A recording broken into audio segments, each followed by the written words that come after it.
a little background on me. I started up a rental company with my wife in Minnesota in 2005. We sold that company in 2015. We relocated down to Florida, and yes, I can confirm it is very sunny and shiny here in Florida. When we moved down to Florida, I joined the Losberger de Boer team and covered the Southeast for them since 2016.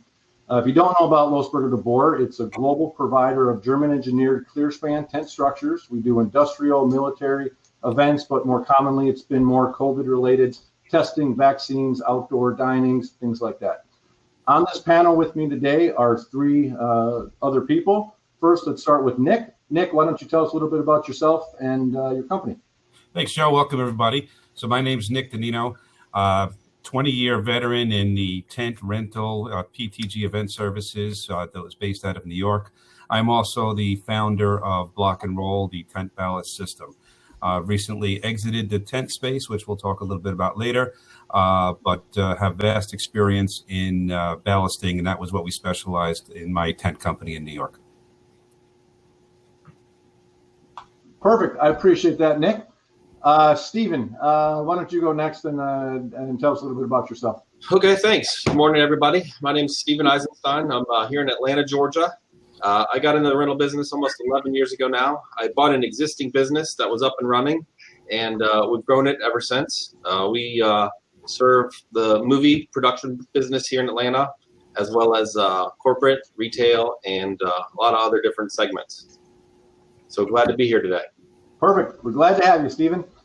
Scott, why don't you go next and tell us a little bit about yourself? Good morning. I started in the tent rental. Well, actually, started in the rental industry as a Taylor rental, all equipment, tools, construction, and party. And in 2001, sold off the equipment side of the business and have been in party ever since. We traded as Event Central and based in Mechanicsburg, Pennsylvania. About 4 years ago, I sold that company to continue my efforts with Tenox, which started 5 years ago. And here we are with a company that provides tools and equipment to try to help tent rental companies be more productive and efficient. Perfect. We are glad to have you, Scott. Okay, Stephen, what's been helpful to have in your business during this past year? Well, I would say an amazing team that cares about their clients, as well as their coworkers and their well-being. A collaborative group that's really wanting the same outcome, and has come up with safe ways for us to deliver our products and our diverse offerings. Being flexible was definitely key. Back in March, we all pretty much went virtual, so everybody sales-wise was calling on their clients from their home locations, and having an IT network set up already. We switched to VoIP. RingCentral is what we use now, and it's been the most effective tool that we've got out there, so everybody can have meetings, communicate, and share different things. So it's been super helpful. So have you had any challenges with having your staff working at home virtually versus in the office? To be honest with you, I think we've gotten more, what's the right word? Everybody's gotten better at what they do. We've come out better in the end from this. Cool. So for us, this team's just amazing, and they've learned a lot. And sure, there's times where they got to stop in the office to get things, but for the most part, everyone's been able to switch to virtual and do it pretty well, very effectively. Perfect. Scott or Nick, have you guys worked kind of transition into more virtual things, or is it people in the office? No, absolutely. And one of the great things was that we were set up already for virtual, for remote sessions. So we had a few of our account team that were already set up for remote, in our service system. And that really helped us transition right away and get everybody working from home and without losing any time. Cool. And in our case, since all of our employees work from home, we're geared toward the technology to support our regular business, but it did certainly make a change when suddenly we're not at the shows, we're not on the road, but rather we're meeting with the customers by way of events that we tried to develop for the purpose of supporting the industry. So yeah, it's been good to us. Zoom has been a natural for us, and we're very glad that technology was as far along as it was at this point.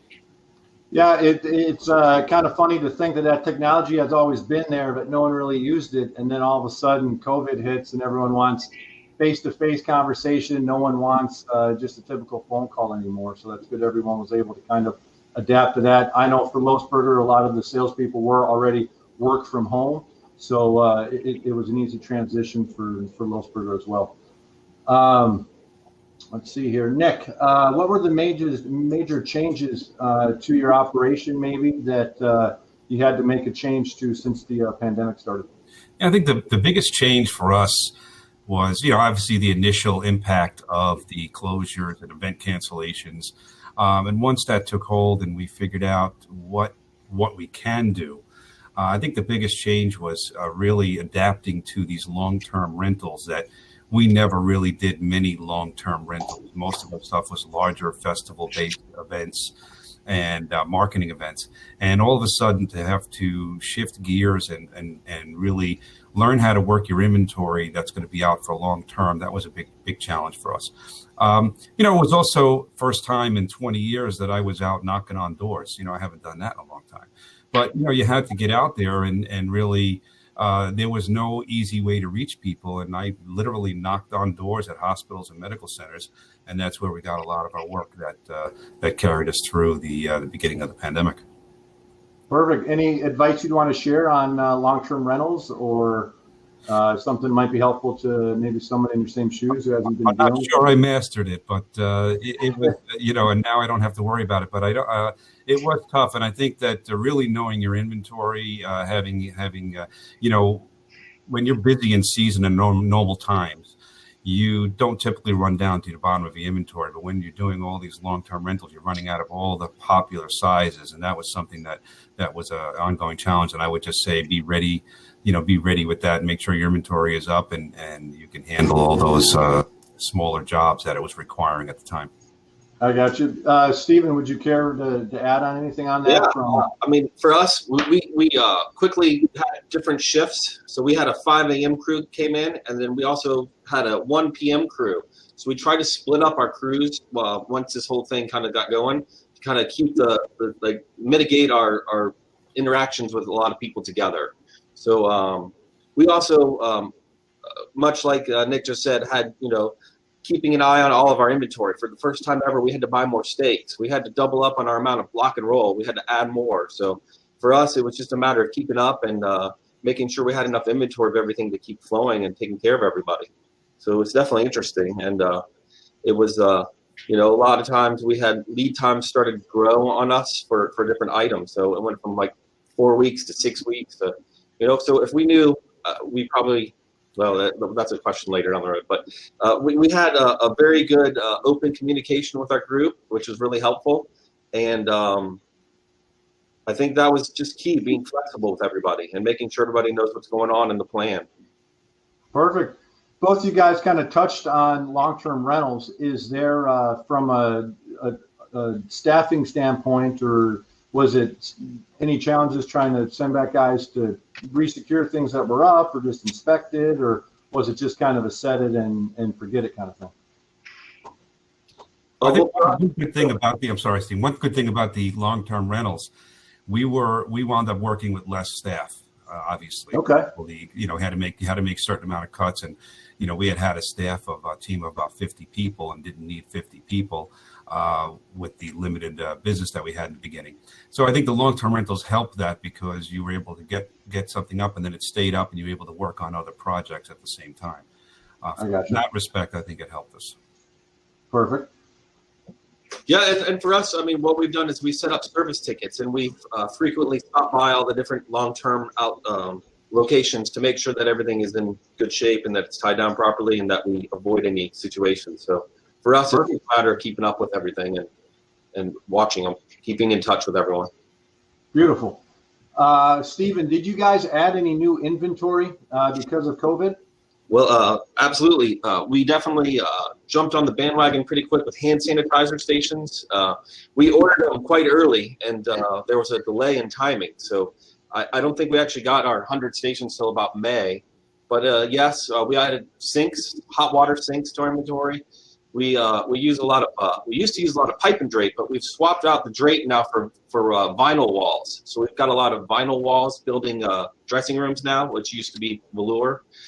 Okay. What else? We added smart spacers, which are like table dividers. So that way, when people do sit down at a table, there's safety between them, or a feeling of safety. And then also we added what else? Nick's what are we going to call them? Sneeze guards. We added several of those, and those have been kind of popular as well. So those are some of the main things. Beautiful. Nick, did you add any inventory this year? Well, from the tent side, we did have to add a few extra heaters and different things, radiant heaters. On the manufacturing side, we had to shift our operations to support the rental companies, and what they needed at the time was they needed masks, they needed sanitizer, they needed sneeze guards. So we turned over our fabrication lines and started producing these items, and trying to get everything out to help the rental companies. In the beginning, we couldn't get masks anywhere, and I was able to secure a bunch of masks, and we couldn't even keep them in stock at the time. But I wish I had more, because everybody really needed them. Right. Did what we could to help, but that was a big shift that we had to do in our operation. I got you.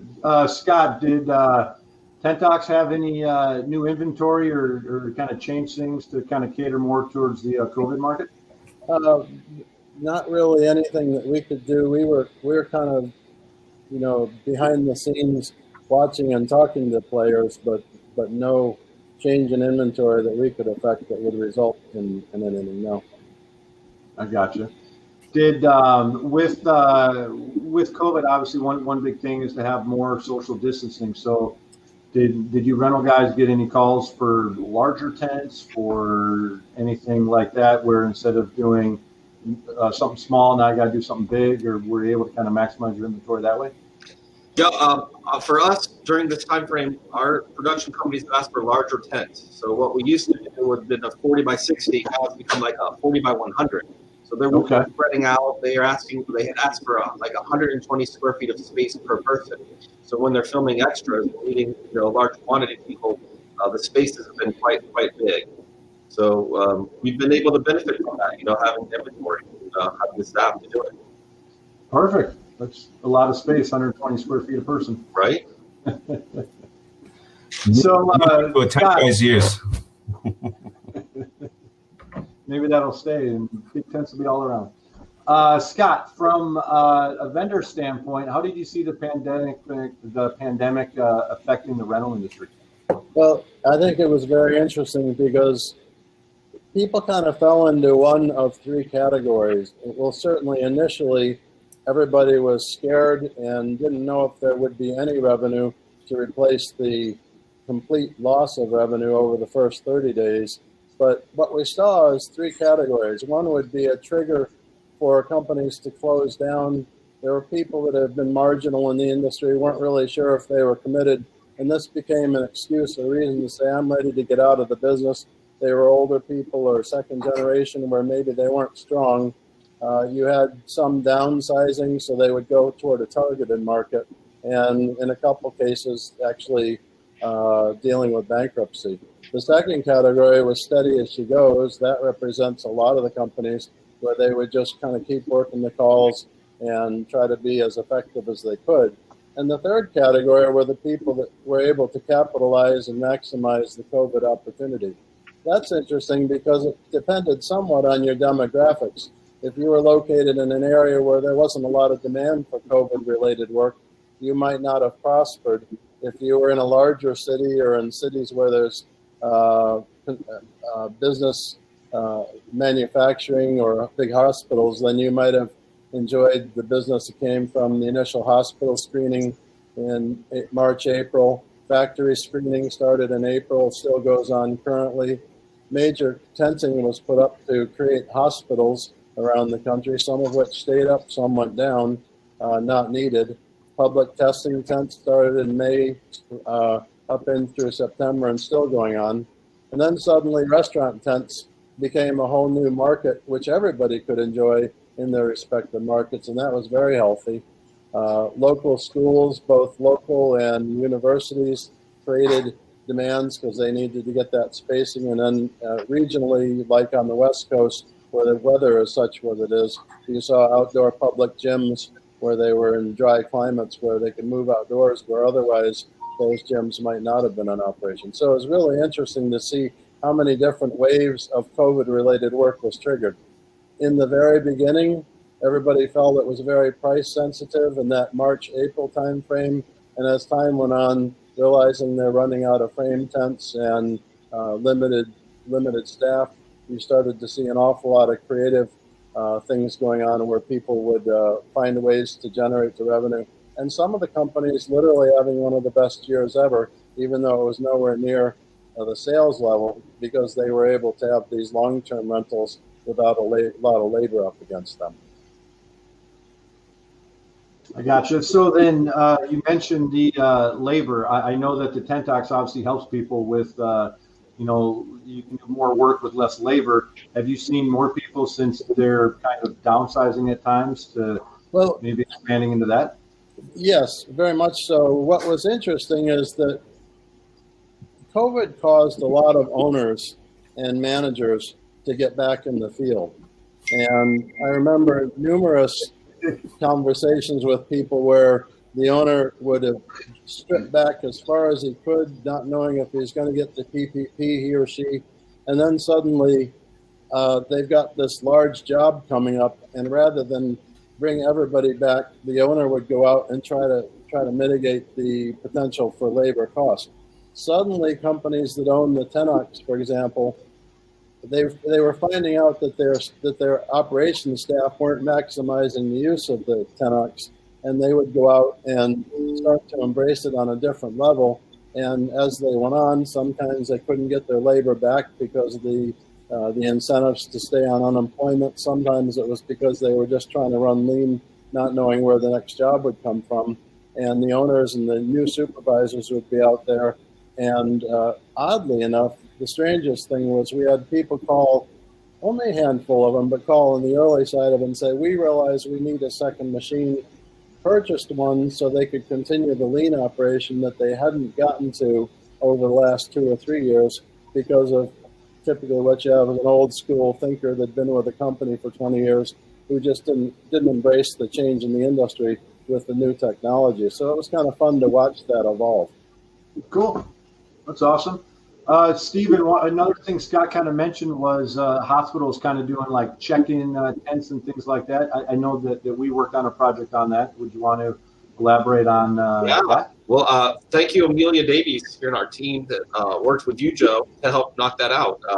We've been blessed to have several hospitals want to purchase screening tents, and not just any kind of screening tents, like beautiful Loesberger glass doors and glass walls and nice tenting that they went out with. So we built a number of 3 meter by 6 meter or 3 meter by 9 meter tents at several locations here in Atlanta, and they started as rentals and they moved to something they wanted to keep forever. So we also help them with the HVAC systems for them, and we have other similar healthcare locations as well that are renting tents also for now vaccines. So we also got in, with different counties. Fulton County here has a whole bunch of different COVID sites that they've set up and that are still up, and who knows how long they'll stay up for. So for us, it's been quite an interesting ride watching all these different facilities take on the challenges and how we've been able to help them. So it's been good. Right. Nick, have you been getting calls as well where maybe a rental company starts out, like Steven said, where they plan on renting something for a month, and then all of a sudden now it's 6 months or a purchase, so they're running out of block and roll maybe and need to get more inventory from you like that? Yeah, it was very interesting. So in the beginning, around March, when everything started canceling, and here I am, I had 2 companies I was worried about, and it's funny how one company, the event started canceling, and then all of a sudden on the block and roll side, it took maybe a month or so, so I had a little bit of panic. But then all of a sudden, the calls started coming in because everybody realized they had all these long-term events, and the blocks that they had weren't going to be enough and weren't going to be back in time. So it put a little bit of a rush to try to get orders out. And I'm grateful that our team worked on it, and we tried to get as many as we could with the timelines that we were given. But we were given some crazy timelines because I think some of these hospitals were reacting so quickly. And they would get the call, a rental company would get the call and have to be operational in less than 2 days. And so it meant a lot of priority delivery, getting trucks to go straight to a job site. It took a lot of effort to support. We were very happy to do it, but it took a lot of effort to support.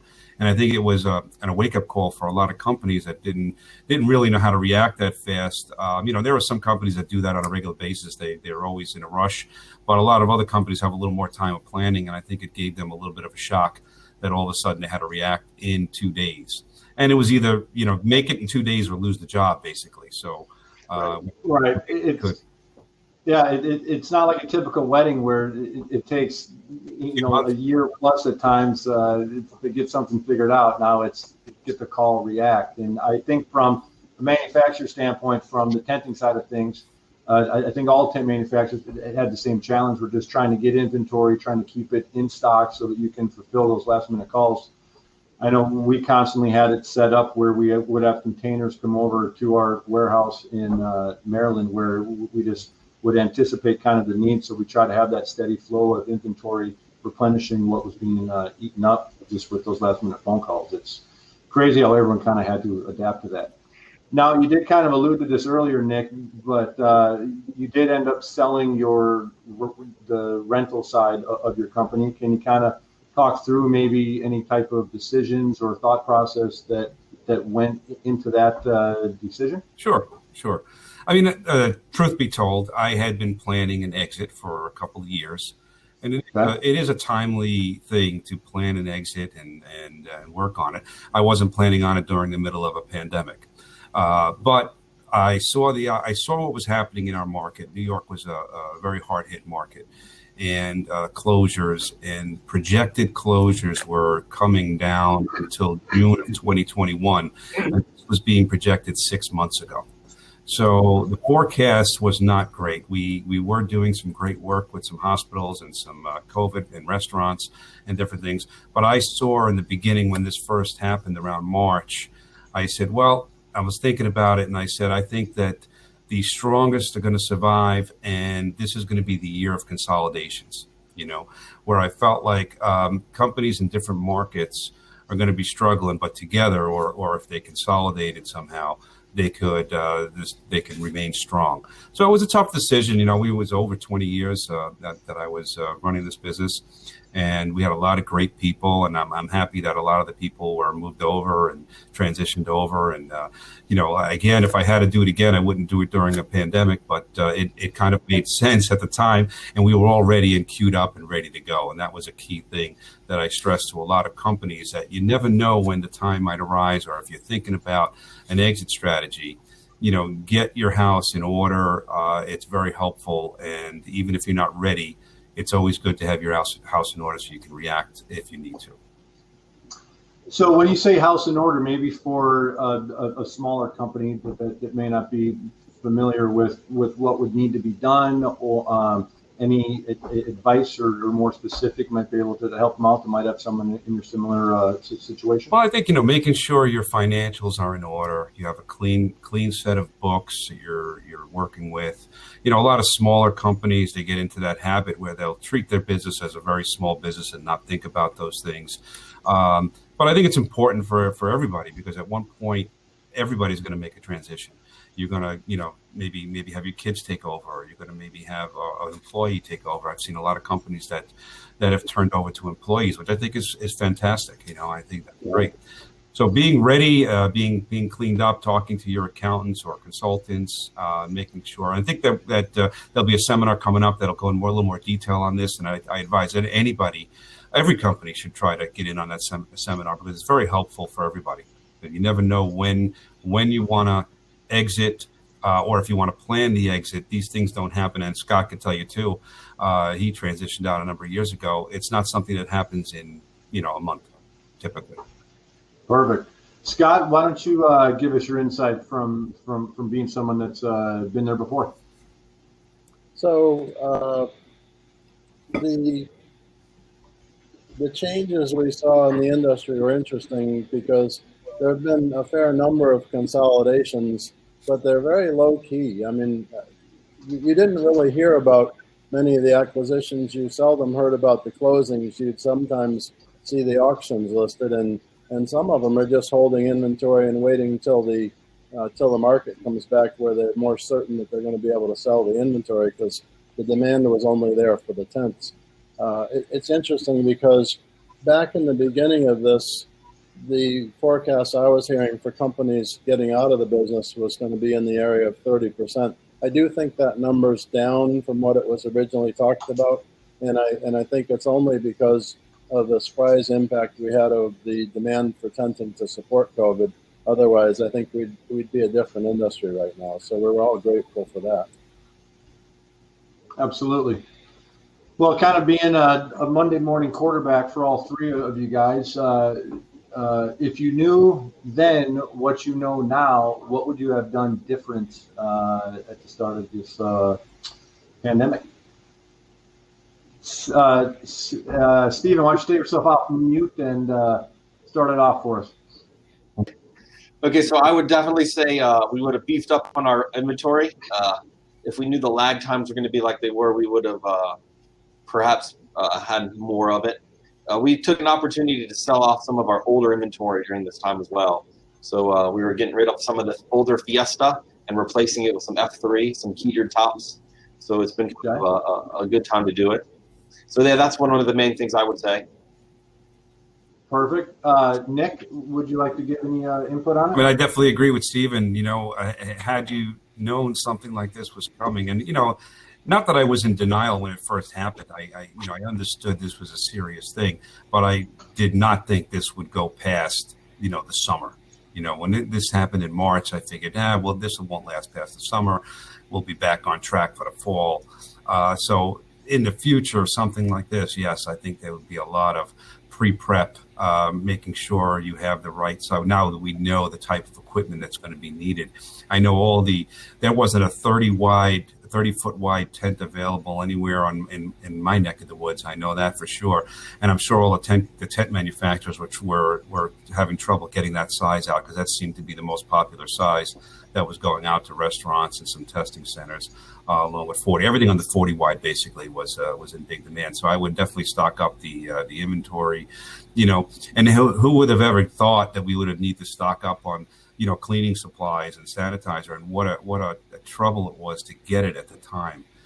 You know, you couldn't even get, bleach anywhere to make your own sanitizer. It was very, so having those things in stock all the time, I think is a good thing for every company to do. You know, stock a couple gallons of bleach or sanitizer or whatever you've been using for your disinfectant. Always have that in stock. You know, and I had a couple of scares with toilet paper. I'm not going to lie. Yeah, it's real. The struggles are real. Right. Scott, what would you have done different? In our case, we were a different category. I mean, Nick from the manufacturing and rental had other activities going on than Stephen, but where the Ten-X was concerned, by March 15th, we'd gotten a call by everybody that had an interest in a machine or an order, trying to see what they could do to cancel it. And now, many of those did follow through, but most of our work, long-term, looking beyond March 30th, canceled. And we did get a trickle of business through the summer, and we're grateful for that. But our sales are a reflection of the health of the industry, and until the industry gets back, we've just got to buckle down. So we looked at the cash runway, did everything we could do to cut. So, you know, my brother cut away, I cut off the salary, and basically became a one-man operation with Scott just running, Scott Pical running hard with it, and then I would just guide him. But but the flip side of that, it was a great opportunity to develop Scott in the skill, because I forced myself to get out of the way and let him learn more. And as a result, he's at the same level I was now. Good. So that's a wonderful thing. That's good.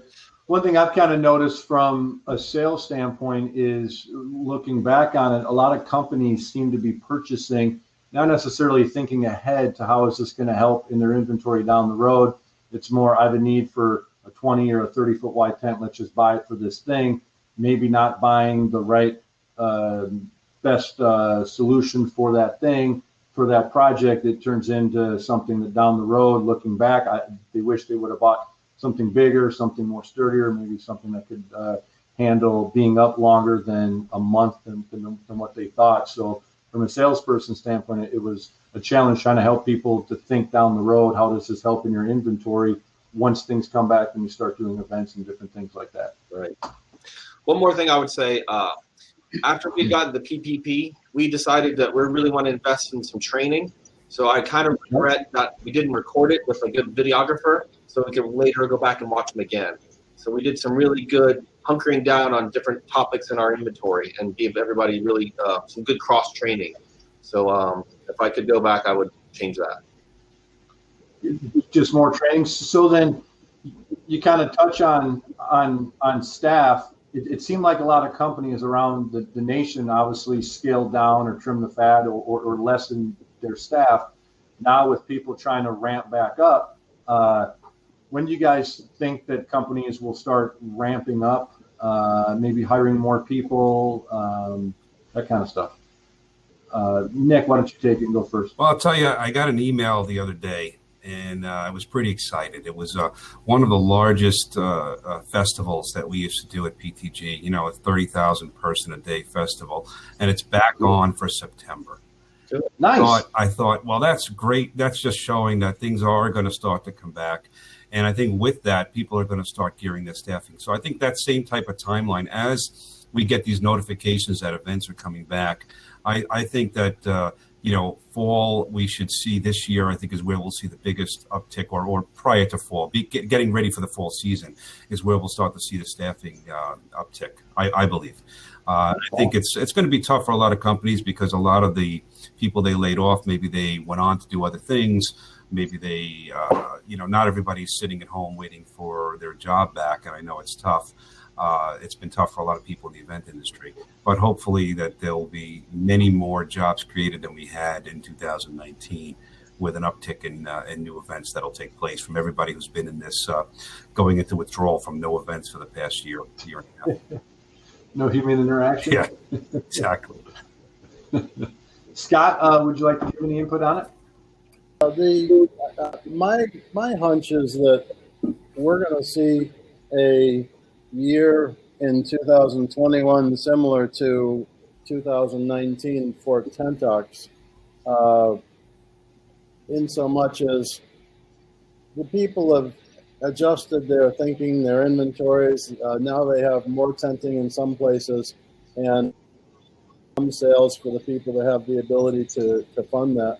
I also think there's an emerging of companies new companies coming online to replace companies and capacity that's going out, especially if we see any more of the big national companies struggle and close down locations. I think we're going to see new opportunities and within those. But my gut feel is that the sales and the Tentox side are going to be all very last minute, nowhere near the planning, because until they get the deposits and the jobs for the March, April, May, they're not going to know where they're at. But when they do get to that comfort zone, then they're going to have a basis on which to be planning the cash flow for those types of capital investments. I think the same holds true for the capital investments that these larger companies would have made in the 60, 80, 100 wides, clear spans, and larger tents. I think that's going to be another last minute market, but we're going to see it come on stronger and stronger as we get into the year and people see that it's becoming a more normal year. Because, in the same way that we weren't seeing any sports events, now we're seeing huge amount of sports events taking place. We figured out how to hold the events with COVID. Now, obviously, the arenas aren't full with guests watching it, but at least the sports is back. And that, to me, is a pre-indicator of what it's going to feel like coming back. And, of course, we've got the vaccine taking on strong, and I think we're going to see several other approvals on the vaccine, which is going to increase the rate at which they're producing. Your major two companies that are doing it now are subcontracting, so their volume capacity is increasing. not only to service the U.S. market, but also international in some countries where nobody's been vaccinated. I think overall, the U.S. is going to respond, and it's going to be kind of like the wartime reaction when it comes to getting the vaccines in place, and we're going to see some healthy third and fourth quarter. Perfect. You actually mentioned sporting events. I know where I live in Tampa, they're getting set up right now for the Super Bowl. And I heard on the news yesterday that they're getting set up for the big fan interaction where you can go online. It's free to the public. You just kind of fill out a health questionnaire, show up at your certain time. So they're trying to limit people, but it's a fairly large public gathering of people underneath tents and doing event type things, which is all good for the industry. I know that the boat show, they just had a show this past week in St. Pete, which is open to the public, which is good signs that the industry is hopefully coming back on that swing up. So with COVID and everything, how have your guys' marketing strategies changed from a year ago to maybe what you're doing moving forward, maybe marketing towards different areas, things like that? Stephen, did you want to take this one first? Oh, sure. Thanks. So our efforts, we last year worked on trying to get everything on our website working. So we now have like a shopping basket where you can go, searching for different items. So COVID kind of pushed us to get things done that we were working on. So it's, we also have hired a social networking company, a marketing company that helps us with our social presence, with our Instagram and our Facebook and our LinkedIn. And we also have pumped up the interactions with them. So they've taken it up a notch for our company. So it's just been using our technology more for our help. And I think this probably is the first time we've ever really paid for an ad. I think we tried a couple of times of that on Facebook and different Instagram things to try our ad. So it's basically kind of pushed us to our to use other resources there. So it's been good. Right. So then what was your feedback? I'm assuming you mean like a pay per click. Was it like a pay per click kind of ad, or was it just the ads that pop up on Facebook when you're scrolling through? It was like a pay per click ad, I believe. Okay. Yeah. And have you seen any results from that yet to see if that was helpful? Absolutely. We saw an increase in our backyard home events, people's events for mitzvahs, smaller social gatherings, weddings. We've done a lot more backyard events than we've ever done. Let's just say that. So people are still doing backyard events in your market? Absolutely. That's fantastic to hear, man. That's good. Scott, how have you changed up your marketing strategies with Tentox? So for Tentox, we understood that. So Scott and Jay and myself looked at it and said, what can we do to help the industry to continue to get strong or learn more about how to navigate this? And we started the Tentox Roundup series, which was a series of 5 webinars that we hosted, and each one had speakers from the investment community, the CPA, attorneys, different people that could advise people on how to interpret the PPP loans, how to interpret the CARES Act. And that was just an effort to try to help the tent companies to understand the new market they're in as they change. Then the later things we did was setting up Tentox training seminars. One was for maintenance, and it was interesting how companies that didn't own the machine actually came in because they wanted to understand the machine from a support standpoint. That was hosted by Avant to run that. We ran that, and then the more recent one was a event we did outdoors, which was our own little tent show where we simulated all the different things that we do at Tentox, and that was extremely well attended. Created a lot of interest, and in fact, a couple sales from that, which was totally unexpected. So, nice. It's just a different marketing, and we want to continue to be proactive and of course be in front of people for the sake of it. And when the time comes and the market's back, we'll be there, and they'll know to expect us there. So then, when you did the non-tent tent show, can you elaborate maybe where that was or what time of year it was? So we held that down at Special Events Virginia, Mike Fitzwater's place, Okay. and we brought in Courtney and Scott and myself, and then also had two of Mike's people, and we had three machines, three operators, and then Scott and Scott.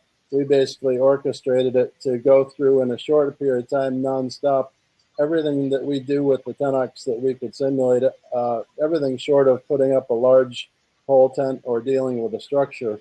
But it got down to the basics. So what I found interesting was the people the people who were out there that owned the machines and didn't know some of the tricks and so on for the operation of it, and it enlightened them on ways that they could increase their production time on stake driving, stake pulling. We then spun that off to a video, which is a video of the entire show. It's on YouTube, and if you contact Scott or myself, we can hook you up with it. But it's pretty much a nice self-training seminar for somebody to have advanced level, and for people new to the machines. We had everything from the 200 up to the 700, so you get to see the different style machines and understand them. Fantastic. Now, was that a training for people to attend from other companies, or was it just specific for the Nope, company? we had a videographer who was remote in Massachusetts, and he orchestrated the whole thing. And we were working off cell phones for cameras, one remote camera, and it happened to be a nice 32-degree day, and we did it on the fly in the cold, and things like the laptop got cold and shut down on us. And, we were putting little electric heaters in a box trying to keep the computer running. It was a pretty interesting session, but we did it, and the feedback we got was great. We had over 100 people attending, and it's been actually one of our more popular YouTube videos that's out there. Cool. That's fantastic. Nick, would you like to give any input on any marketing strategies that you've incorporated? Well, trade shows are a big part for Block and Roll. And since they're not happening, we're trying different methods with some print ads and some email, digital marketing. I don't have the results yet because it's all relatively new, but hopefully that is the only way to reach people these days. And we do miss the personal interactions when we used to see everybody at the shows. So I'm hoping that we can get that changed. But yeah, we're trying exactly on Facebook, doing some Facebook ads and trying to just see how we can reach people in alternative ways than in person. Yeah, social media seems to be a very popular way just because more people are now accustomed to seeing themselves on camera, talking to someone face to face. This closes the gap more. It's more personal than a phone conversation, but still everyone likes being face to face, which kind of I think leads into our final question for our panel today before we throw it back to Megan or Jill. What do you think the future holds for the rental industry in 2021? Scott, why don't you go first? It depends on a lot of factors, obviously, with the vaccines going on. But my gut feeling is, as we strengthen the effort on people to understand the merit of social distancing, and if people will, as much as they're willing, subscribe to the concept of using masks, we can level the rate at which the COVID is rising. We can start to establish an environment that's easier, and then hopefully see the events start to come back because the risk of exposure city by city is less and less. Many of the companies that are in more rural markets don't feel the impact of it, but boy, when you're in California or Chicago or New York, when the COVID exposure and the deaths gets to such a high rate, they've got to batten down. And if they batten down and a certain percentage of the public's not on board with them, then it's going to take longer to get it under control. So, we kind of hope that the whole concept of everything any individual can do to get COVID under control as individuals, if that starts to take hold, I think we're going to see it all come back a lot faster. Perfect. Nick, what's your thought on the future of the rental industry for 2020? I think the rental industry is going to come back with a bang. I really do feel that way. I feel once we get a lot of this behind us, as Scott said, we get these vaccinations in place, we get a little more confidence with the public. And these events start coming in. There's people that have been wanting to have events for they're over a year now. I think they're going to come back strong. I think you're going to see the wedding market come in strong. I think this one thing that this pandemic did, it caused a lot of people to have home affairs or home events, and maybe that'll increase and on a larger scale, and hopefully, but I do see good forecasts. So I think that, I think it's going to take to the end of this year, but I think 2022 will be a very strong year for the event industry. Perfect. Stephen? Yeah, I'm optimistic. That's the way we like to stay around here. And we are seeing some new events come to light. We're seeing some new opportunities that we didn't have before. And some of our large festivals that did not go last year are already talking about going this year. So that's in late Q3, early Q4. So I'm thinking by then things will be better. But as of right now, we're going to get through this, and we're going to come out stronger than we were. Yeah, I think back in the 1920s, there's a reason why they called it the Roaring Twenties, and people wanted to get out and party and dress fancy. And people these days are so used to being stuck at home. As soon as they get a chance to dress up, have a date night, go out, have a party, have people over, have kids get married, city festivals. I think all that stuff will come roaring back this year, which is good. Amen. Well, perfect. I appreciate all three of you joining the panel. Appreciate all of IFAI and TRD who has put the time in to make this virtual summit happen. And that is all for us. I think either Jill or Megan is going to come in and kind of direct us for what's next. But I appreciate it, gentlemen. If you want to turn your cameras and mics off right now, we'll let those ladies take it over. Appreciate it, guys.